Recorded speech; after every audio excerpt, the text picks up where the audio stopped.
Hello mga kapuso, ako po si Pamela Kay at gaganap po ako bilang Mia na isang Pinay na nagkaroon ng karelasyon na Nigerian at inihulog sa 50th floor na building.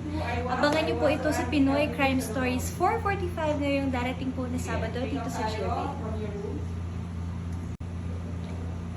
Hello mga kapuso, ako po si Pamela Kay at gaganap po ako bilang Mia na isang Pinay na nagkaroon ng karelasyon na Nigerian at inihulog sa 50th floor na building. Abangan niyo po ito sa Pinoy Crime Stories 4:45 na yung darating po na Sabado dito sa GMA.